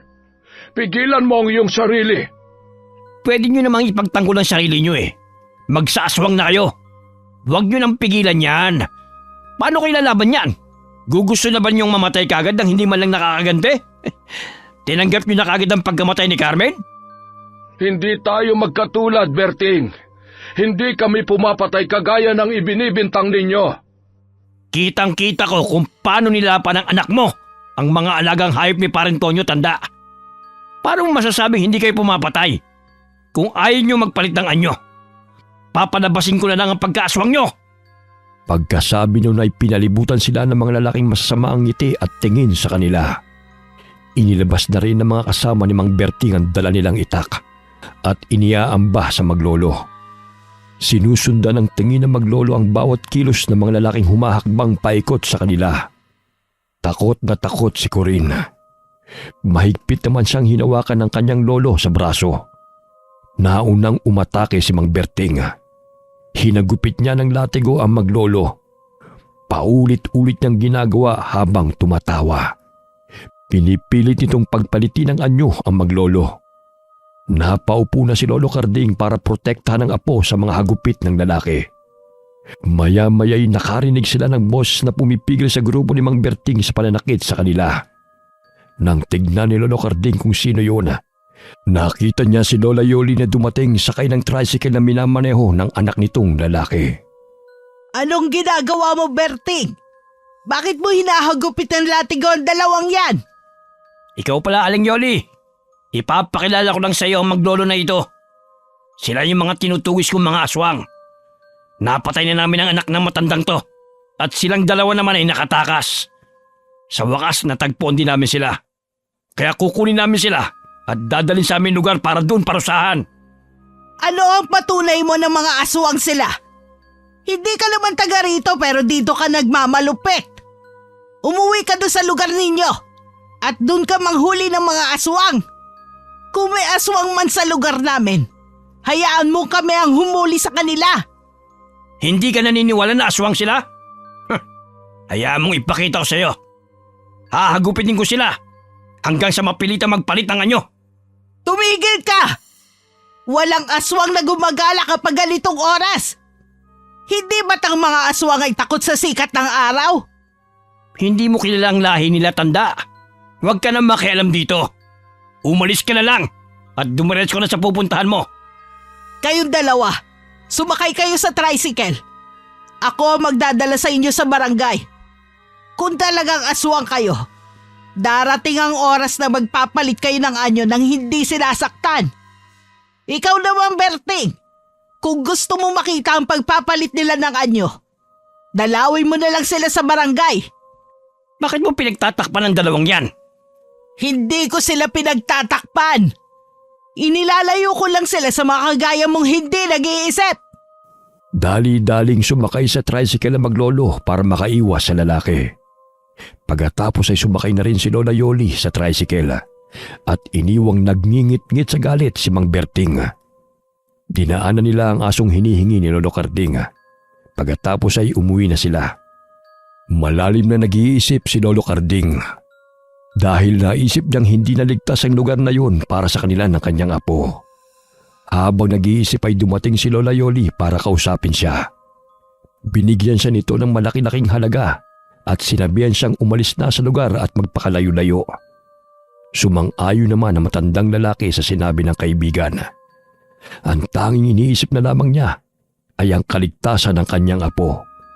Habang nag-uusap ang dalawang matanda ay pinapakinggang mabuti ni Corinne.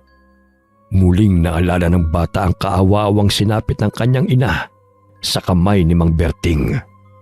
Dahil doon ay naisip niyang ipaghiganti na ang kanyang ina bago nila iwan ang lugar. Palihim siyang umalis habang nag-uusap ang dalawang matanda. Nagpunta siya sa likod bahay at doon nagpalit ng anyo bilang malaking aso. Mabilis siyang tumakbo at gamit ang kanyang ilong ay hinahanap niya kung nasaan si Mang Berting. Ilang minuto rin siyang tumatakbo hanggang sa makita na niya ang lalaki na naglalakad sa ilang na lugar kasamang ilang kalalakihan. Nagtatawanan pa sila habang naglalakad. Nagpapayabangan din kung ilang aswang na ang kanilang napapatay. Nagtago muna sa makapal na damo si Corinne habang kumukuha ng tiyempo na sumalakay. Nang makakuha na siya ng pagkakataon, bigla niyang ginulat ang mga lalaki sa kanyang pagsulpot. Uy, mga pare! May sumulpot na malaking aso! Mukhang galit na galit to ah! Sinong kumakain ng aso sa inyo, ha? Hulihin natin siya at gawin nating asusena! Sakto din tong pampainit ng katawan! Pwede rin pulutan! Hindi nyo na magagawa sa akin yon. Dito na kayo mamamatay sa lugar na ito. Ba't nagsasalitang aso? Kapag sinaswerte ka nga naman, aswang na ang lumapit sa atin at takihin natin siya! Hindi siya pwedeng makatakas ngayon! Pagkasigaw ni Mang Berting ay saka naman sabay-sabay na umatake ang mga kasama nito. Kanya-kanya sila ng sugod gamit ang kanilang itak. Pero iwinasiwas lamang sila ni Corinne gamit ang malakas na mga pagsipa. Nang tumilapon ng mga lalaki, saka binalingan ni Corinne si Mang Berting. Matapang ang lalaki at buo ang loob na sumugod.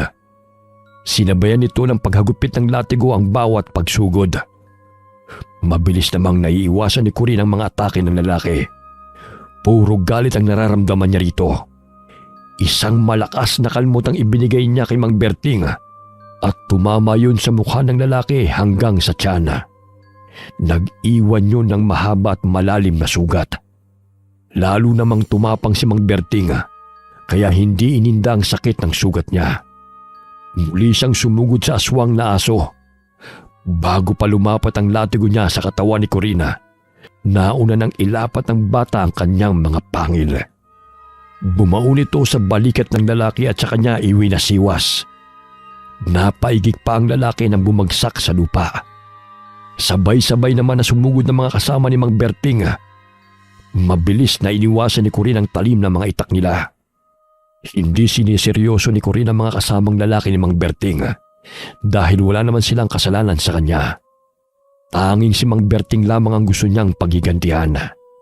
Pinagtatapakan lang ni Corinne ang katawan ng mga lalaki nang bumagsak sa lupa para hindi na sila makabangon.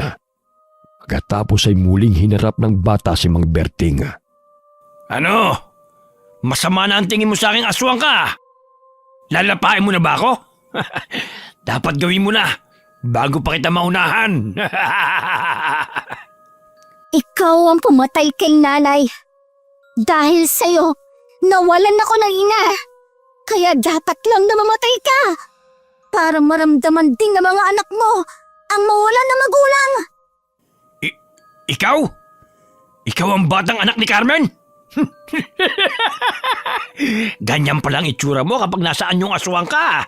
Isang malaking tuta. Hindi ako tuta. At dahil sa'yo, ipinagmamalaki kong aswang ako at lalapain ko mga kagaya mo. Galit na pinagkakagat ni Corinne ng lalaki. Napuno siya ng galit at hindi na nakapag-isip ng tama. Naputol na ang kanang braso ni Mang Berting dahil sa malakas niyang pagkagat. Ipinakita pa niya kung paano niyang nguyain ang brasong yun at saka nilunok. Nakita niya ang takot sa mga mata ni Mang Berting, pero itinatago lamang sa malalakas na pagtawa. Tama yan. Matakot ka sa akin. Ang batang aswang na ginawa mong ulila. Ipatitikim sa'yo ang malupit kong paghihiganti. Sige! Patunayan mo sa akin na isa ka talagang aswang na lumalapa ng tao. Sige! Itinatanggi pa ninyong maglolo ang gawain yan. Pero ngayon, pinatunayan mong masama kang halimaw. Hindi kami masamang halimaw. Kayo ang masamang tao. Dapat sa inyo ay mamatay. Kung ang masamang aswang na sinasabi mo ay dapat mamatay, dapat ding mamatay ang masamang taong kagaya mo. Nang akmang ibubuka na ni Corinne ang kanyang bibig para lapain ang lalaki, bigla namang may bumundol sa kanya, dahilan para bumagsak siya sa lupa. Nang tignan niya kung sinong may gawa nito, nakita niya ang kanyang lolo. Hingal na hingal ito na tila mula sa mabilis na pagtakbo. Nasaan yung asong bagat ang lolo niya nang dumating?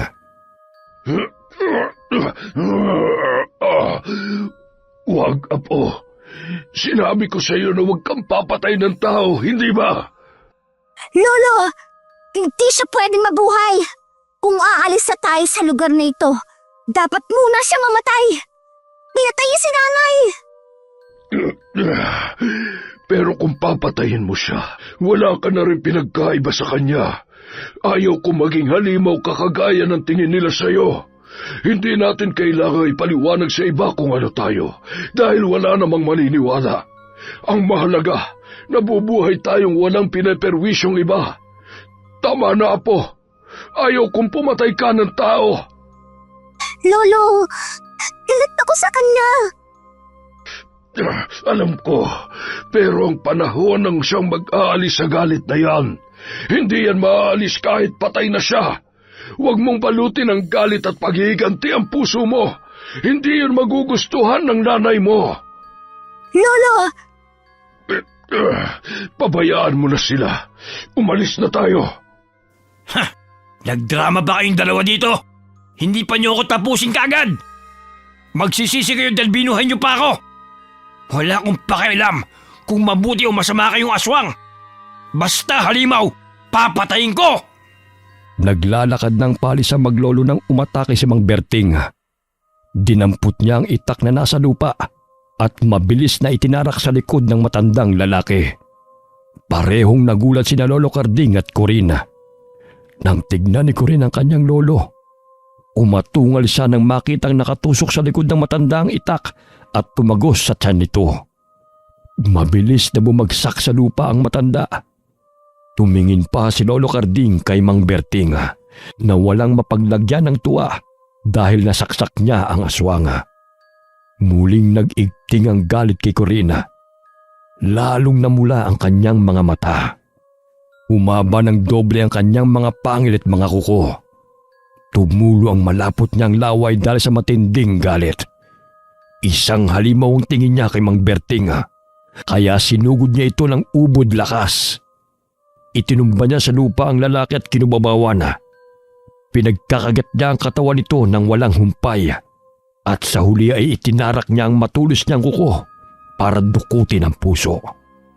Isinunod niyang kunin ang mga laman loob matapos warakin ang tiyan nito. Sa kanya kinain ng walang pag-aalinlangan. Pagkatapos ay tumingala siya sa langit at umalulong ng malakas. Sa takot ng mga kasama ni Mang Berting, pinilit nilang tumakbo palayo kahit may mga bali na sa kanilang buto. Maya-maya'y bumalik na sa anyong tao si Corina at naliligo siya sa dugo ni Mang Berting. Umiiyak niyang nilapitan ang kanyang lolo. Lolo, huwag niyo po akong iiwan. Pagagalingin po kita. Gagaling ka diba sa laway ko, Lolo? Apo, mangako ka. Yan na ang una at huli mong papatayin na tao, ha? Masama po siya. Pinatay niya si nanay, tapos sinaktan ka po niya. Oo, kaya sapat na ang paghihiganti mo. Nakaganti ka na, Apo. Wala nang dahilan para manakit ka pa ng iba. Ayaw kong maging halimaw ka, Apo. Opo, Lolo. Pangako. Hindi na po ako mananakit ng tao. Umuwi na po tayo. Gagamutin po kita. Kapag magaling ka na po, aalis na tayo dito. Doon na po tayo sa hindi tayo kilala ng kahit na sino. Oo, Apo. Uuwi na tayo. Palagi mong tatandaan na mahal ka namin ng nanay mo. Palagi siyang nakatingin sa iyo kahit nasa malayo. Ngayon, gagabayan kita palagi kahit saan ka magpunta. Makakasama mo ako. Alam kong matapang kang bata. Hindi ka matatakot mamuhay mag-isa. Babalik tayo doon kay Lola Yoli mo. Alagaan ka niya. Sinabi kong alagaan ka niya. At nangako siya sa akin.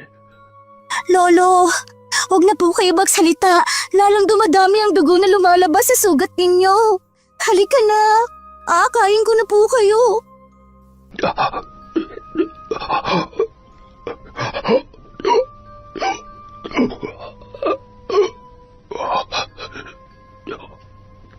Mahal na mahal kita, Apo.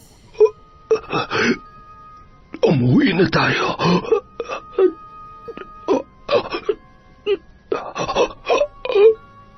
Lolo? Lolo? Magsalita ka pa po. Kausapin mo po ako, Lolo. Huwag mo akong iwan. Hindi ko po kaya mag-alapal.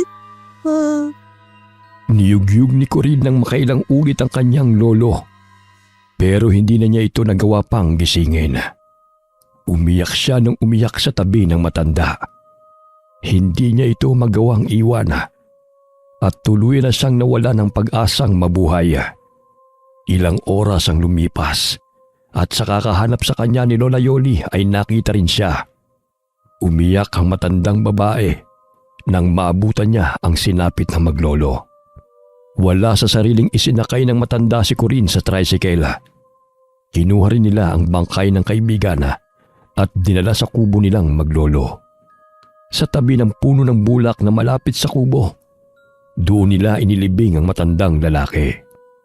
Matapos tabunan ng lupa ang hukay, ay muling umiyak si Corinne. Nagsaaswang na bagat pa sa anyong malaking aso at pilit na hinuhukay ang labi ng kanyang lolo habang umaalulong. Panay naman ang awat sa kanya ni Lola Yoli. Tama na, Apo. Patahimikin mo na ang lolo mo. Maging matatag ka. Ayaw niya mabuhay ka sa galit at lungkot. Ang gusto niya maging matapang ka. Hindi kita pababayaan. Tawarin niyo po ako. Matigas ang ulo ko. Bumalik ka na. Hindi ko po kaya mag-isa. Paano na po ako ngayon? Lolo. Ibiniling ka niya sa akin. Huwag ka na mag-alala. Saan na po ako pupunta, Lola? Mag-isa na lang po ako. Isasama kita sa probinsya ng kapatid ko. Doon muna tayo sa kanya. Babalik na lang tayo kapag malaki ka na. Kailangan na nating umalis. Magmadali ka. Magpapakabait na po ako, Lola. Hindi na po magpapasaway. Alam ko namang mabait kang bata. Kasi bait ka ng lolo mo. Hindi lang naging magandang kapalaran para sa'yo. Pero mula ngayon, magiging maayos na ang lahat. Hindi na nag-aksaya ng oras ang dalawa. Nang gabing yun ay inilisan nila ang lugar. Pumunta sila sa kapatid ni Lola Yoli na nasa Marinduque. Ilang taon nang lumipas nang bumalik ang maglola sa Capiz. Saktong panahon yun ng kanilang pagbalik dahil tahimik na ang kanilang lugar. Naging payapa na mula sa mga kwentong aswang. Wala na rin mga taong tumutugi sa ganoong mga halimaw. Malaki na ang pinagbago ng lugar dahil ang mga naroon ay naging magkakaibigan na at dumami na rin ang mga bahay. Binalikan ni Corinne ang lugar kung saan dati nakatayo ang kubo nilang maglolo. Iginala niya ang paningin sa paligid hanggang sa matuon ito sa umbok ng lupa sa tabi ng isang puno. Ginapangan na ng mga damo ang libingan ng kanyang lolo. Naroon pa rin ang puno ng bulak at naglalabas na ng mga bulaklak ang bunga nito. Lolo, bumalik na po ako. Kumusta na po kayo? Alam kong masaya po kayo ni nanay dyan. Mababait po kayong aswang, kaya tatanggapin po kayo sa langit. Salamat po pala, kasi bago kayo nawala, ibinilin po ninyo ako kay Lola Yoli. Napakabuti po niya.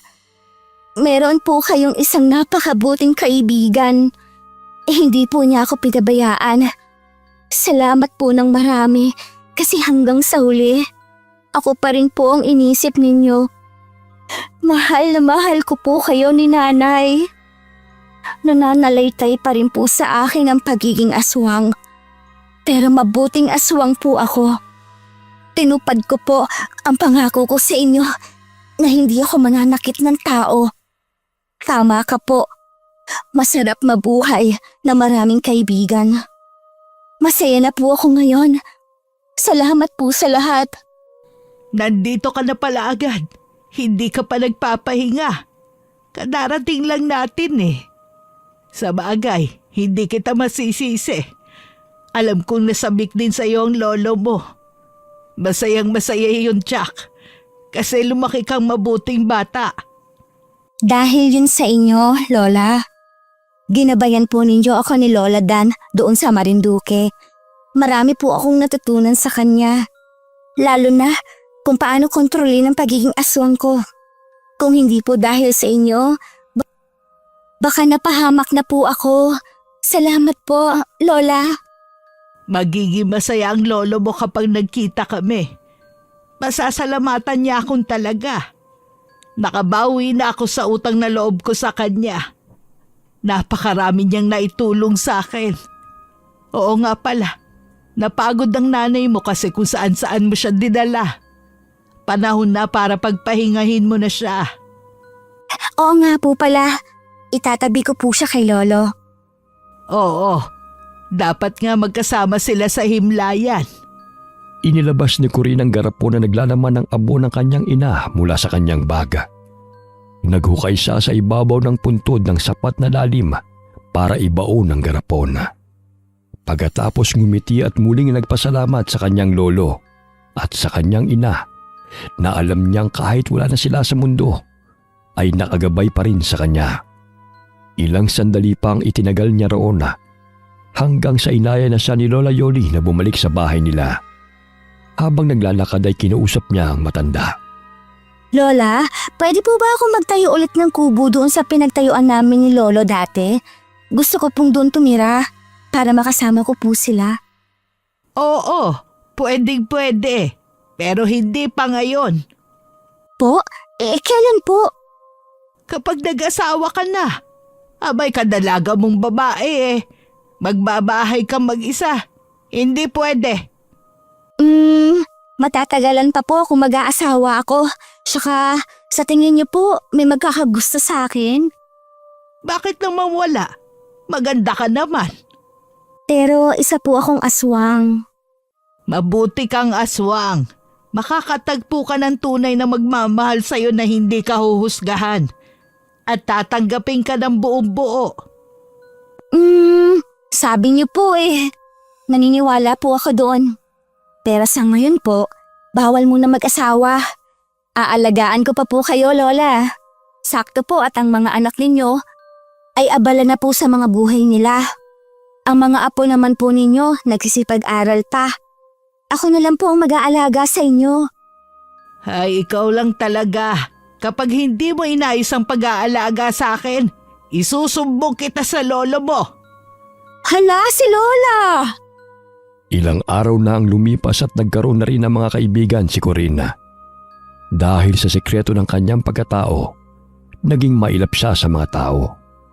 Pili lamang ang kanyang kinakaibigan. Hindi rin niya sinasabi sa mga ito ang pagiging aswang niya. Pero isang dayo ang kumuha sa kanyang atensyon. Malakas ang kutob niyang katulad niya rin ito. Nararamdaman niya at naamoy ang lalaking dayo. Alam niyang pareho silang nagpapakiramdaman. Hanggang isang araw, hinarang siya nito pagkagaling sa tindahan. Nakipagkilala ang lalaki at sinabing gustong makipagkaibigan. Inilahad pa nito ang kamay at ng kanyang abutin. Naramdaman niya ang bahagyang paghaba ng kuko ng lalaki. Nanlaki ang mga mata ni Corinne at kaagad na binawi ang kamay sa binata. Nang tignan niya ito sa mga mata, naging kulay pula na ito. Isang napakagandang ngiti ang iniwan sa kanya ng binata bago ito umalis. Dumagundong ang kaba sa kanyang dibdib sa di niya malamang dahilan. Dali-dali siyang umuwi sa bahay at ikinuwento yun kay Lola Yoli. Ano ka mo? May dayong aswang dito sa atin. Opo, Lola. Pero mukha naman pong mabait. Paano mo nasabing mabait? Nararamdaman ko lang po. Huwag kang makikipagkaibigan doon, ha? Delikado. Hindi ka dapat nakikipagkaibigan sa mga aswang. Baka mamaya masamang impluensya yan. Opo, kikilalanin ko po ng husto, Lola. Ano kikilalanin? Tumigil ka. Hindi ka makikipagkaibigan sa kahit na sinong aswang. Hindi na kumibo si Corinne. Hindi na siya nakipagtalo pa sa matanda. Pero mula noon, tuwing gabi, may isang magandang pusang kulay puti ang palaging tumatambay sa kanilang bakuran. Nangungusap ang mga mata nito sa tuwing nakatitig sa kanya. Pero kapag nilalapitan niya, ay mabilis namang umaalis ang pusa. Umalis? Ano yun? Nahiya? Lo? Connie, nasa ka na namang bata ka, ha? Nandyan na po, Lola! Dalian mo nga. Maglatag ka na at gusto ko nang matulog. Opo! Pagkatapos niyang ipaglatag ang matanda, ay inalalayan niya itong mahiga. Saka siya naupo sa may bintana at tinignan ng bakuran. Hinahagilap ng kanyang mga mata ang pusang nakita. Ano pa bang tinitignan mo riyan? Bakit hindi ka pa matulog? Lola, parang gusto ko pong mag-alaga ng pusa. Gusto ko yung kulay puting pusa. Ang ganda kasi ng mata niya eh. Tapos ang sarap niyang titigan. Mukha siyang mabait. Akala ko ba ayaw mo ng pusa? Di ba aso ka? Ngayon gusto mo na ng pusa? Po? Hindi naman po masama makipagkaibigan sa pusa, Lola. Dapat hindi po tayo namimili ng kaibigan. Tama ka. Pero matulog ka na. Isarado mo na ang bintana. Opo. Bago isarado ni Corinne ang bintana, nakita niyang muli ang puting pusa. Nakatingin ito sa kanya at kulay pula ang mga mata nito. Nginitian niya ang pusa, saka isinara ang bintana. Wakas.